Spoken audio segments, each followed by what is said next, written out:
nuk e pash, pra me njërin po bisedoja dhe tjetri më goditi pas koke. Po, ka ndodhur ngjarje? Çfarë vendi? Po ka ndodhur në hyrje të Vlorës, pra tek një karburant aty, te një pik karburanti. Isha duke furnizuar? Po, isha duke furnizuar, do kthesha në Tiranë në fakt, edhe kjo ishte, por nuk e kam ide. Të erdhën papandehur, apo bisedove? Po jo, erdhën aty provokuan edhe në fakt pastaj filluan me fjalë fyese, edhe kjo ishte gjithë debati. Pastaj dolën në makina, unë nuk lëviza dhe pasi më goditën, më dhunuan edhe kjo ishte. Me çfarë të qelluan? Po ka qenë duke që me mjet prerës ka qenë, sepse mënyra se si pas koke. Po pjesë tjera të trupit? Jo, pas koke se unë isha ulur në makinë, isha në vend parë makinës.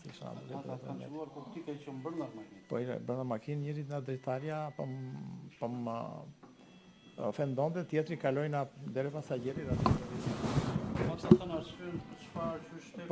Po jo, pse ke parkuar keq makinën, pra pse po i hedh karburant aty dhe ke zënë gjysmë me karburantit. Pra ishte një mënyrë, një forum provokimi, e kupton. Mendoj se ishte diçka tjetër, jo makina. Nuk e di tani, nuk e di. Në këtë momente nuk mund të them gjë sepse nuk duhet.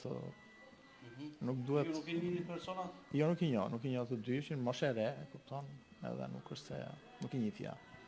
Kjo ishte kjo. Kështu që nuk kam. Para kërcënim me avokat? Po kërcënime në rrjetet sociale padyshim që kam, normale për profesionin që bëjmë, çështje sensitive që unë ndjek, padyshim që kam në rrjetet sociale, por nuk mund të them që nuk mund t'jap dot një shpjegim. Vetëm brava koke keni marrë? Po, pas koke, po. Në trup jo? Jo, në trup jo. Nuk qëndroni jo, sepse isha ulur prandaj. Keni marrë mend? Po patjetër. Kam dhimbje dhe kam dhe marrje mend. Të shkuara. Faleminderit juve.